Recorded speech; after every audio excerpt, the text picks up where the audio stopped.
এই নিন।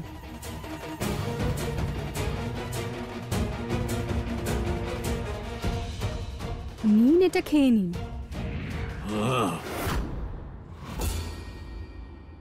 আরে কি হলো তোমার? কিছুই না, একটু ক্লান্ত হয়ে পড়েছেন। আমার মনে হয় ওনার একটু বিশ্রাম করা উচিত। আমরা আসি। আরে কিন্তু চলুন চলুন চলুন। আপনি আসুন না। আরে কিন্তু এদিকে আসুন। তুমি আগে আমাকে এটা বলো যে বাইরে কেন নিয়ে এলে, আর তারপর এটা বলো যে আমার স্বামীর সঙ্গে কি করছিলে। একা চিন্তা করছিলেন, আমি ভাবলাম একটু দেখে আসি। উনি আপনাকেই ডাকছিলেন।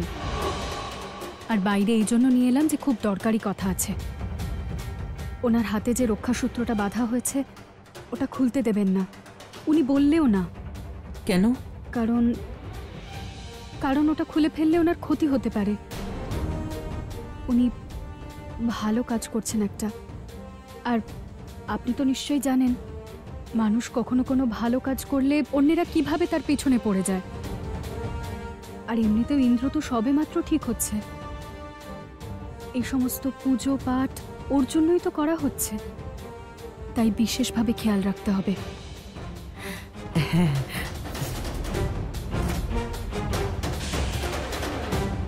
এবার আমি মা ব্রহ্মচারিণীর স্তুতি করব। চার পূজা নবরাত্রির দ্বিতীয় দিনে হয়।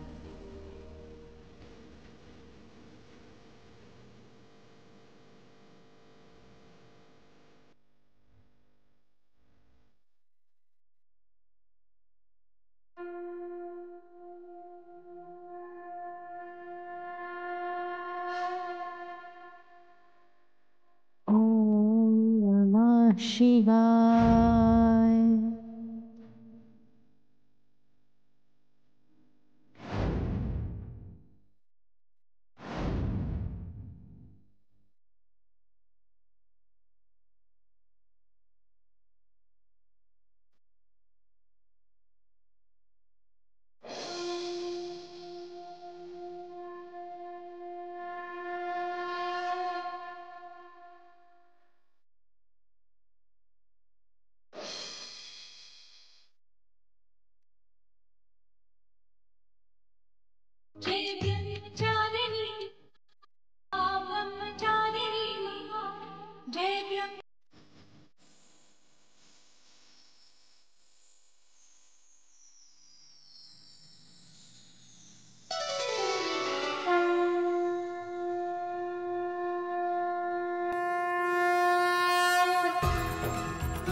এই প্রদীপটা স্বাতীর নামে পুজোতে জ্বালিয়েছিলে, তাই না? তোমার কোনো প্রশ্নের উত্তর দেওয়ার প্রয়োজন আছে বলে আমার মনে হয় না। আর জ্ঞান দেবে না। আমি একদম শুনতে চাই না যে স্বাতীর সঙ্গে তুমি বা আমার পরিবারের কেউ কিছু করেছো, কারণ ভালো করেই জানি যে এটা সত্যি নয়। আমি কিছু বলতে নয়, কিছু দিতে এসেছি। আজকে নবরাত্রির প্রথম দিন, আর এই বইটাতে মা দুর্গার শৈলপুত্রী রূপের বর্ণনা রয়েছে। আজকের দিনে 13টা অধ্যায়ের মধ্যে শুধু প্রথম অধ্যায় পড়তে হয়। আশা করছি তুমি এটা পড়বে আর স্বাতী সুস্থ হয়ে উঠবে এই আশা রাখবে। ঠিক সেভাবেই যেভাবে স্বাতীর নামের এই প্রদীপটাকে জ্বালিয়ে রেখেছ।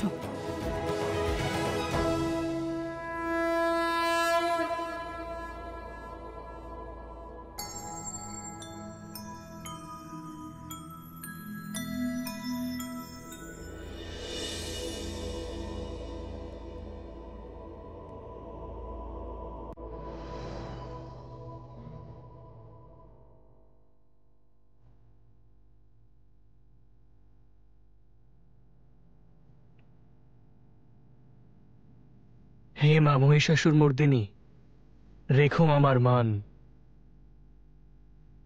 সমস্ত দুঃখ দূর করে শান্তি করো দান। তোমার মতো মা কেউ নেই, থেকো আমার পাশে। তোমার আশীর্বাদে মাগো সমৃদ্ধি যেন আসে।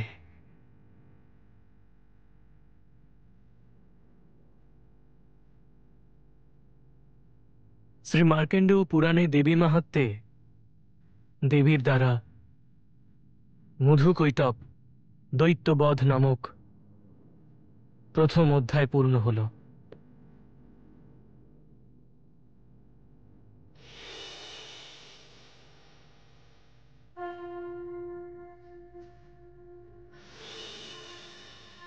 আজকে দ্বিতীয় আর তৃতীয় অধ্যায় পড়তে হবে ইন্দ্র, এখান থেকে। আরে আরে বৌমা, কোথায় যাচ্ছো? হ্যাঁ, তোমার ওই শাশুড়ি মা না তোমাকে খুব মনে পড়ছিল। নিধিমা!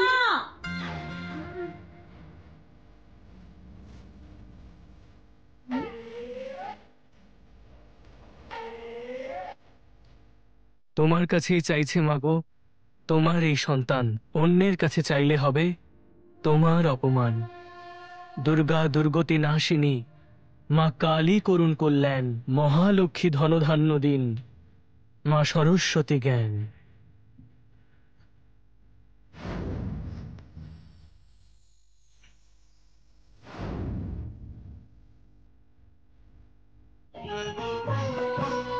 শ্রী মার্কেন্ড পুরাণের দেবী মাহাত্ম্যে মহিষাসুর বধ নামক তৃতীয় অধ্যায় পূর্ণ হল।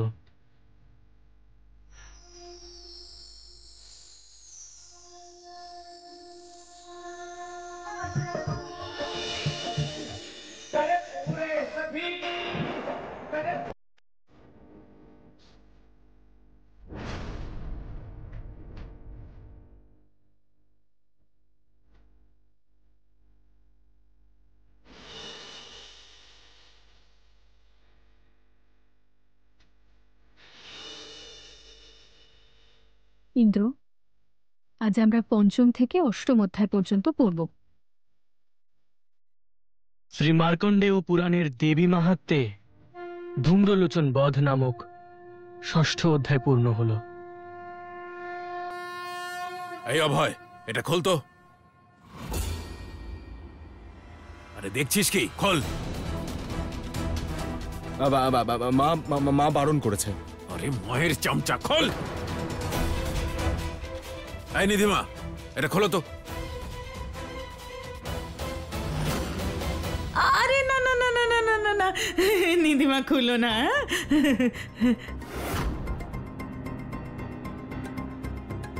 শোনো না, ইন্দ্রর জন্য রক্ষা সুতো বাঁধা হয়েছে তো, তাই একবারও ঠিক হয়ে যাক, তারপর খুলে দিও। হ্যাঁ, এখন খুলো না। হ্যাঁ,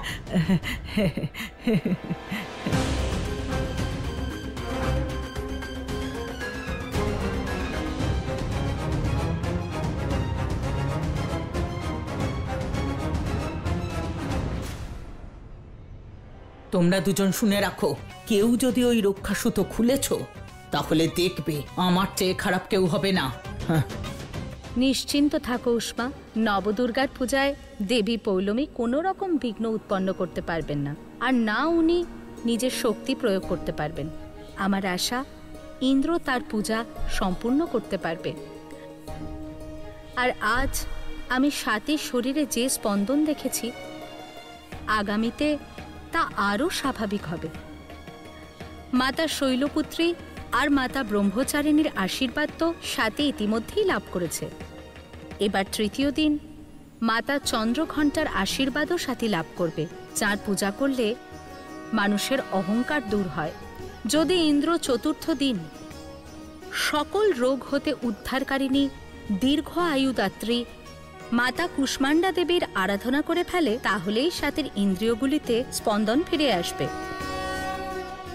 তারপরে স্কন্দমাতা আর কাত্যায়নী দেবীর আশীর্বাদে নবরাত্রির ষষ্ঠ দিনে স্বাতীর আত্মা তার শরীরে পুনরায় প্রবেশ করতে পারবে। মা স্কন্দমাতা সৌরমণ্ডলের অধিষ্ঠাত্রী দেবী, যার আরাধনা করলে উপাসক অলৌকিক তেজময় আর কান্তিময় হয়ে ওঠে। আবার মা কাত্যায়নী দেবীর পূজার ফলে সকল রোগ শোক সন্তাপ আর ভয় দূর হয়ে যায়। এই দেবীদের উপাসনার ফলে স্বাতী পৃথিবীতে ফিরে যেতে পারবে। আমি কোথাও যাব না আপনাকে ছেড়ে, আমি এখানেই থাকবো আপনার কাছে।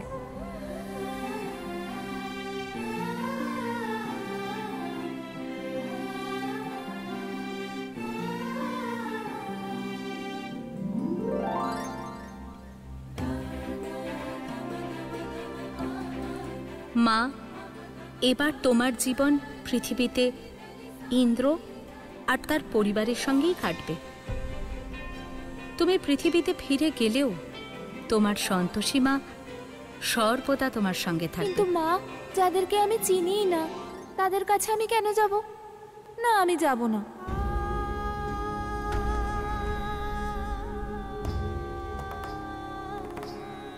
আমার কষ্ট হচ্ছে তোমার এই অবস্থা দেখে। সাথী, যে তোমার এই অবস্থার জন্য দায়ী তাকে আমি কোনোভাবেই ক্ষমা করব না।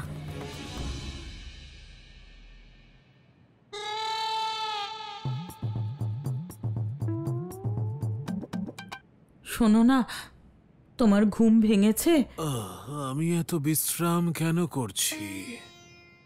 রঙ্গিনী, গুরুদেবকে জিজ্ঞেস করো যে রঙ্গিনী? রঙ্গিনী আবার কে গো? ব্যর্থ বাক্যালাপ করো না। যাও, আগে জল নিয়ে এসো। প্রথমে আমি নীলকমল থেকে জল গ্রহণ করব। নীলকমল থেকে জল? হ্যাঁ গো, এসব তুমি কি বলছো? দেখো না, আমি দেবী রূপে একদম সেজে গুজে এসে গেছি। দেবী রূপ?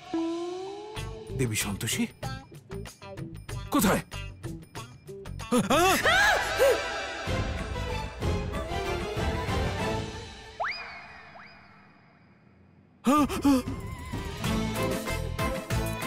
বাবা, এখন উনি এমনই আছে না? বাবা, কি হয়েছে? এসব কি বলছো?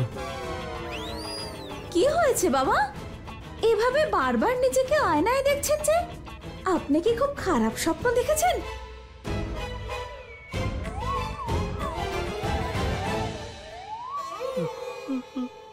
কি গো, তুমি কাঁদছো কেন?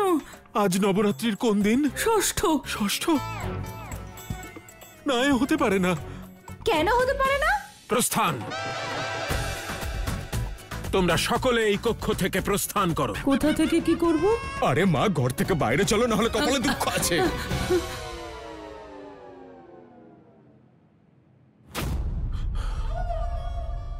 আজ যে কোনো প্রকারে আমাকে এই শরীর থেকে বাইরে বেরোতে হবে। আমি দেবী সন্তোষীকে বিজয়ী হতে দিতে পারি না, কখনো না।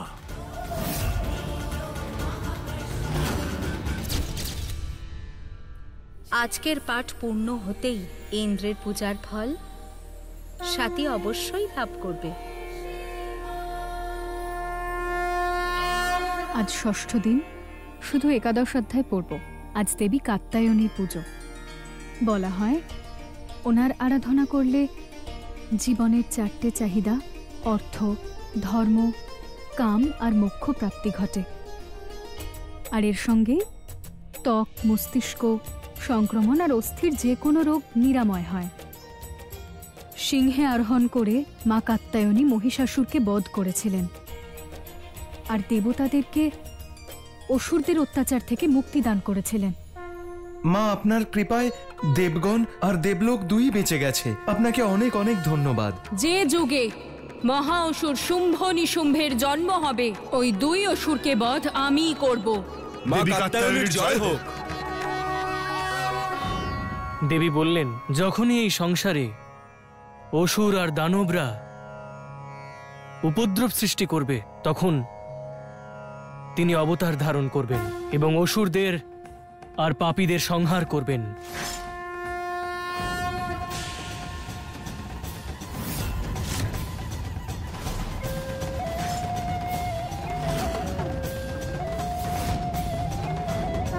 শ্রী মার্কণ্ড পুরাণের দেবী মাহাত্ম্যে দেবী স্তুতি নামক 11তম অধ্যায় পূর্ণ হলো।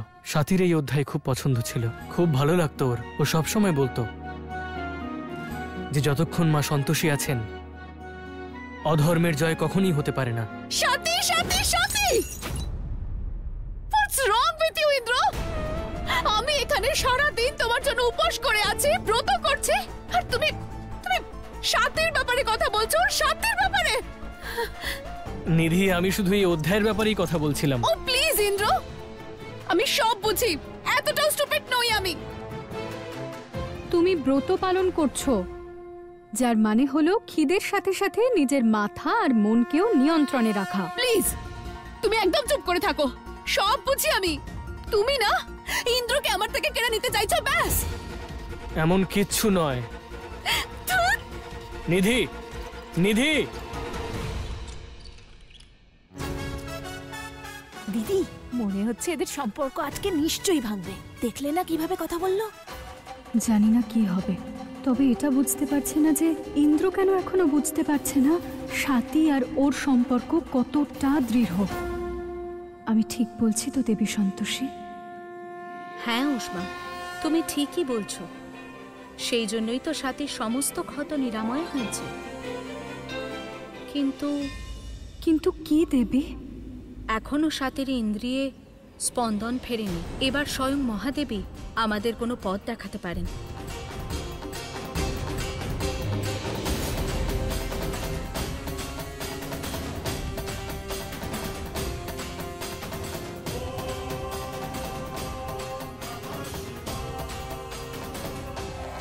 নারায়ণ নারায়ণ। প্রণাম মহাদেব। প্রণাম মাতা। প্রণাম মাতা। মহাদেব, মাতা আদিশক্তির পূজার ফল কি আমার ভক্ত পাবে না? আমার কাছে আপনার থেকে উত্তর জেনে নেওয়া ছাড়া আর কোনো উপায় অবশিষ্ট নেই মহাদেব। স্বাতীর সঙ্গে যা হয়েছে তা চন্দ্রগ্রহণের সময় হয়েছে। সেই সময় কোনো দেবদেবীর দৃষ্টি পৃথিবীতে যাওয়া অসম্ভব ছিল। মহাদেব, কৃপা করে আমাকে বলুন যে সত্যটা কি। আমার ভক্ত কি পুনর্জীবিত হতে পারবে? মহাদেব, কৃপা করে আমাদের সাহায্য করুন, উত্তর দিন মহাদেব। মহাদেব, আপনি প্রথমে দেবী সন্তোষীর প্রশ্নের উত্তর দেওয়াটা বিধির বিধানের বিরুদ্ধে বলেছিলেন, কিন্তু এখন নবদুর্গার পূজার অপমান হচ্ছে। আর দেবী সন্তোষী সব রকম প্রয়াস করেছেন। কৃপা করে এবার সাহায্য করুন।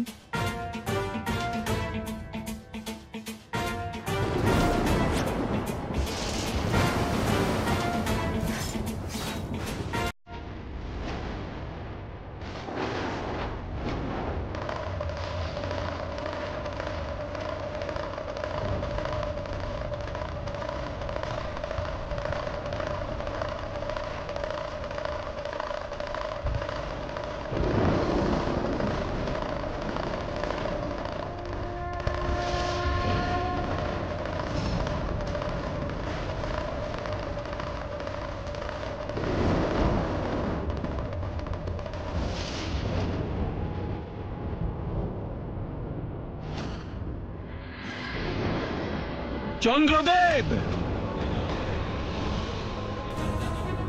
প্রণাম মহাদেব, আপনি আমাকে স্মরণ করেছেন। চন্দ্রদেব বলুন, গত চন্দ্রগ্রহণের সময় দেবী সন্তোষীর ভক্ত স্বাতীর সঙ্গে কি হয়েছিল? গত চন্দ্রগ্রহণে আমার উপরে কেতুর ছায়া ছিল। গত 100 বছরে এমন যে প্রথমবার এসেছিল। ওই দিন আমার সমস্ত শক্তি ক্ষীণ হয়ে গিয়েছিল। তাই পৃথিবী লোকে কি হয়েছে আমি জানি না প্রভু। এ কাজ কোনো সাধারণ মানুষের নয়, এর পিছনে অবশ্যই কোনো আসুরিক শক্তি আছে। আমার প্রশ্নের উত্তর স্বয়ং কেতুকে দিতে হবে।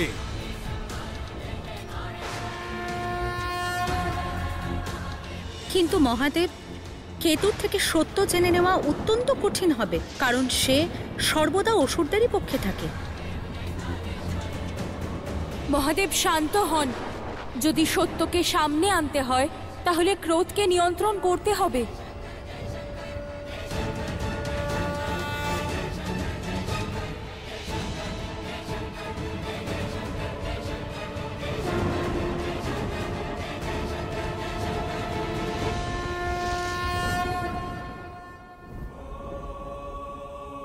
হে নারায়ণ, কৃপা করে প্রকট হন, আপনার সাহায্যের প্রয়োজন।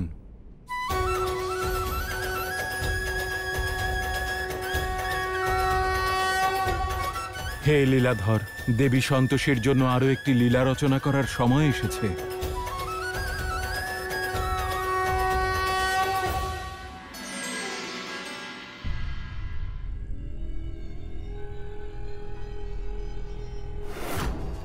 আজ আমায় এই শরীর থেকে বেরোতেই হবে। আরে তুমি এসে গেছো? ভালোই হলো বাবা যে তুমি এসেছো। আজ নবরাত্রির সপ্তম দিন। আজ আমি দুর্গা স্তুতির শেষ 2 অধ্যায় পড়ব। তুমিও শোনো।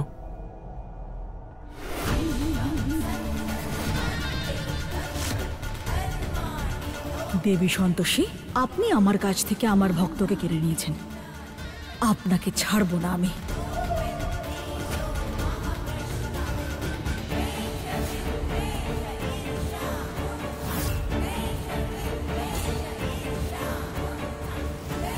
এই জ্যোতির মাধ্যমেই পুজো আরম্ভ হয়। যদি এই জ্যোতি নিভিয়ে দিই তাহলে এই পুজো খণ্ডিত হবে।